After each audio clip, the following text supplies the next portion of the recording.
హే everyone, నేను ఈ వీడియోలో south Indian bank limited stock యొక్క technical analysis, trend analysis, support resistance, targets, buy sell hold గురించి, అంతేకాకుండా ప్రజెంట్ మార్కెట్ కండిషన్లో ఈ స్టాక్లో ఎంట్రీ అవ్వచ్చా, లేదా ఆల్రెడీ మీరు ఇందులో ఇన్వెస్ట్ చేస్తుంటే ఎంతవరకు హోల్డ్ చేయవచ్చు, అలా కాకుండా ఇఫ్ ఈ స్టాక్ కనుక ఫాలో అవుతే స్టాప్ లాస్ లెవెల్ ఏంటి అనేవన్నీ కూడా ఇన్ డీటెయిల్గా చాలా సింపుల్ వేలో నేనైతే ఎక్స్ప్లెయిన్ చేస్తాను.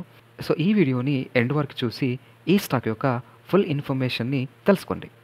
స్టాక్ యొక్క రీసెంట్ ప్రైస్ యాక్షన్ కానీ, చార్ట్ ప్యాటర్న్ కానీ క్లియర్గా అబ్జర్వ్ చేస్తే ఇక ఈ స్టాక్ అయితే లాంగ్ టర్మ్ వ్యూలో అప్ ట్రెండ్లో అయితే కనిపిస్తుంది.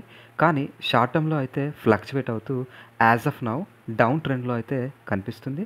ఇక మల్టీ ఇయర్ రెసిస్టెన్స్ జోన్ దగ్గర ఈ స్టాక్ అయితే ఫ్లక్చువేట్ అవ్వటం మనం గమనించవచ్చు. ఇక technical indicators like moving averages ఈ 50 డే ఈఎంఏ అయితే డౌన్ ట్రెండ్ని చూపిస్తుంది. ఇక 200 డే ఈఎంఏ అయితే స్ట్రాంగ్ బై సిగ్నల్ని చూపిస్తుంది. ఇక ఆర్ఎస్ఐ కూడా బులిష్ కండిషన్ని చూపిస్తుంది. ఇక ఈ స్టాక్ యొక్క support resistance, targets, buy sell hold గురించి చూసేద్దాం.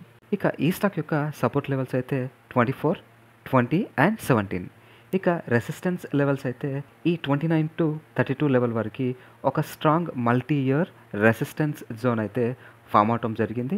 వన్స్ ఈ జోన్ని కనుక క్రాస్ చేస్తే ఇక 37 and 45 లెవెల్స్ అయితే నెక్స్ట్ రెసిస్టెన్స్ లెవెల్స్గా యాక్ట్ అయ్యే విధంగా కనిపిస్తున్నాయి.